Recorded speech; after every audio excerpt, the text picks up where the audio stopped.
O Centrão já dá como certa a derrota de Bolsonaro para 2022, mais ou menos em alinhamento com o que o mercado já espera das próximas eleições. Tanto que hoje à tarde eu fiz um vídeo falando para vocês que entre Lula e Bolsonaro, o mercado prefere Lula ao atual presidente. Mas, mesmo com o Centrão já acreditando na derrota de Bolsonaro, ele não vai abandonar o presidente tão cedo. E é sobre isso que eu gostaria de conversar com vocês no vídeo de hoje, trazendo o texto da Thaís Oyama, que ela traz essa informação para nós. Mas antes, eu, claro, peço o seu like, clique no botão de gostei. O seu like vale mais do que qualquer dinheiro, vale mais do que qualquer apoia-se. E se você quiser mais conteúdo sobre política, torne-se membro do canal. São 2 vídeos adicionais por semana por apenas R$ 1,99 por mês. É muito barato. Mas vamos entender primeiro os motivos que fazem o Centrão acreditar que Bolsonaro vai perder 2022. É porque a situação, pessoal, tá muito difícil. Tá muito difícil, tá praticamente irreversível. Porque o que acontecia? O grande problema do Bolsonaro era a pandemia. Só que a pandemia já está mais ou menos controlada, teoricamente pelo menos. Vamos chegar em 600 mil mortos nos próximos dias, só que o avanço da vacinação praticamente estabilizou o vírus aqui no nosso país. Então a expectativa de Bolsonaro era entrar em 2022 com a pandemia já controlada, inclusive nós teremos carnaval no ano que vem, muito provável, e aí Bolsonaro, com algum tipo de incentivo artificial ao consumo, como foi o auxílio emergencial no ano passado, ele poderia mostrar para a população que a situação já está controlada, nós estamos voltando à normalidade consumindo mais. Isso faria com que a cólera, a raiva que a população tem de Bolsonaro fosse praticamente controlada, dando a ele chances de ir ao segundo turno enfrentando Lula, que é o grande sonho de Bolsonaro. Porque Bolsonaro quer ir para o segundo turno, enfrentar Lula e apostar na rejeição do petista. Só que nesse momento, Bolsonaro nem ao segundo turno está indo, pelas últimas pesquisas de intenção de votos que estão mostrando uma derrota de Bolsonaro no primeiro turno. E não é só uma pesquisa não, o IPEC e o Datafolha mostram já por 2 vezes consecutivas que o Bolsonaro está perdendo no primeiro turno. Então a situação está complicada. E a aposta do Bolsonaro não vai se concretizar. Porque apesar da pandemia estar teoricamente controlada, nós estamos com outras 2 crises muito severas. A primeira delas, a crise energética. Voltando ao que nós estávamos em 2001. Em 2001 nós tivemos racionamento. Só que o que aconteceu? Houve uma comoção popular, houve uma união popular para que houvesse o racionamento de energia. E não tem como nós fazermos união popular com Bolsonaro, porque ele é um presidente desagregador, ele é um presidente bélico. E tanto é que ele vai apostar novamente na guerra e na disputa ideológica para vencer 2022, porque ele não consegue mostrar trabalho. Então ele vai apostar mais uma vez na política do confronto, que fez com que ele fosse eleito em todos os anos dele como deputado, como vereador e também como presidente. Só que o panorama agora é outro, mas Bolsonaro vai voltar a apostar nisso. Então esqueçam a união nacional, como ocorreu em 2001, para ter o racionamento. Mas mesmo com essa união nacional em torno do racionamento, foi um desconforto.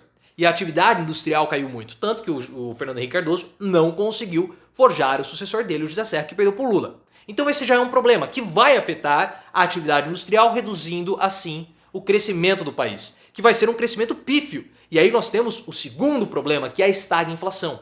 Nós temos uma inflação muito alta no nosso país. Hoje o mercado financeiro já refez os cálculos, refez a projeção para cima, ou seja, a inflação sobe a cada mês. Nós vamos acabar o ano acima do teto da meta, o que é péssimo. E aliado à alta da inflação, nós temos um período de estagnação. As projeções de crescimento dão abaixo de 2% no ano que vem. E para piorar, de todos os países desenvolvidos e subdesenvolvidos, ou em desenvolvimento, o crescimento do Brasil vai ser o pior. Então aquela história de retomada econômica do Guedes, do Bolsonaro, é tudo balela. Tudo balela. Então nós não vamos ter geração de emprego. Nós vamos ter miséria, nós vamos ter desemprego. E aí você pode falar, olha, mas nós tivemos um aumento no emprego do Brasil nos últimos meses. Sim, mas qual é o tipo de emprego? Emprego informal. Que é o emprego que você não tem segurança, que é o emprego precário. Então aqueles episódios de fome, de miséria, como nós vimos na semana passada, de pessoas fazendo garimpo de ossos e pelanca, vão continuar acontecendo, porque estão acontecendo. Aquilo não foi um fato isolado. Porque se nós lembrarmos, há uns 2 meses, nós tivemos um episódio parecido no estado de Goiás, salvo me engano, de pessoas que faziam filas nos açougues para conseguir restos de ossos para fazer uma sopa ali. Então há um cenário muito ruim para Bolsonaro de fome, miséria, desemprego, pessoas deixando de comer carne. E é claro que isso afeta uma parcela do eleitorado que na visão do Centrão seria a chave para haver uma possibilidade de vitória ou de virar o jogo em 2022. O PT está meio reticente também com relação a isso, principalmente o Lula. O Lula quer evitar o clima de já ganhou, porque o Lula lembra muito bem o que aconteceu em 2006. Em 2006 foi a eleição pós-mensalão. O Lula estava numa situação muito complicada, mas ele tirou um coelho da cartola e venceu. Então o Lula acredita que o Bolsonaro pode ser que tire um coelho da cartola. Mas é muito difícil, pessoal. É muito difícil por todos esses fatores que nós estamos colocando aqui. E a equipe econômica do Bolsonaro, todos os ministros do Bolsonaro são boçais. São boçais. E o Centrão aposta que a virada poderia ocorrer justamente com as classes D e E, ou seja, pessoas na pobreza, no extrema pobreza, os mais afetados por Bolsonaro. Você acha que alguém que está fazendo garimpo de ossos e pelanca vai votar em Bolsonaro? É claro que não. Mas há um motivo para o Centrão não abandonar o governo Bolsonaro. E a Thaís Oyama trouxe isso no texto dela de hoje. Centrão já fala em derrota de Bolsonaro, mas não cogita deixá-lo. Importantes lideranças do bloco do Centrão já falam abertamente na possibilidade de derrota do Bolsonaro nas eleições de 22, como nós estamos falando aqui e eu expliquei ao longo desse vídeo. Para representantes do PP, uma das principais siglas do bloco, a única forma do capitão chegar minimamente competitivo na disputa é crescer entre os eleitorados das chamadas classes D e E, onde estão os que vivem entre a pobreza e a extrema pobreza, o que não vai acontecer porque nós já falamos aqui no canal, são os mais afetados pelo governo Bolsonaro. Isso porque, na visão desses aliados, a queda no apoio do presidente no segmento da classe média é irreversível. E a classe média rejeita o Bolsonaro com 53%. Por conta da pandemia, alta do preço do combustível, alta da inflação e todos esses problemas que acabam afetando a classe média também. Onde está aqui? Mas, ainda que o horizonte pareça turbulento ou cinzento para o ex-capitão, lideranças do PP não apenas desconsideram abandoná-lo por enquanto, como defendem sua filiação à sigla com base num cálculo simples. Forte no Nordeste, o PP de Ciro Nogueira praticamente não tem penetração, por exemplo, em São Paulo, onde a aprovação de Bolsonaro se mantém relativamente alta.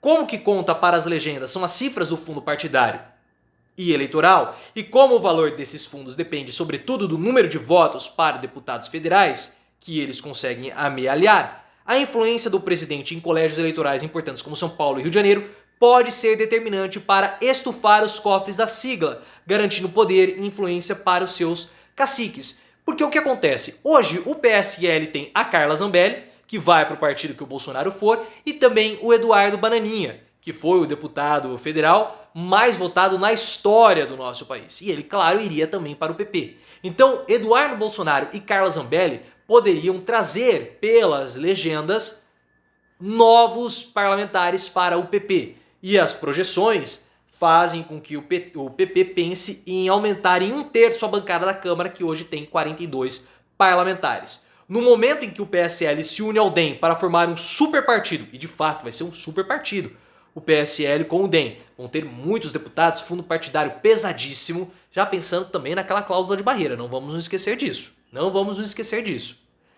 E essa fusão do PSL com o DEM, inclusive está fazendo o Pachecão, dar aquela pachecada dele. Vou pro PSD, fico aqui, não sei como vai funcionar. Então ele protelou a decisão dele até no ano que vem. Porque tu quer ver como vai ficar o cenário, óbvio, com essa fusão do DEM com o PSL. Pacheco não é bobo.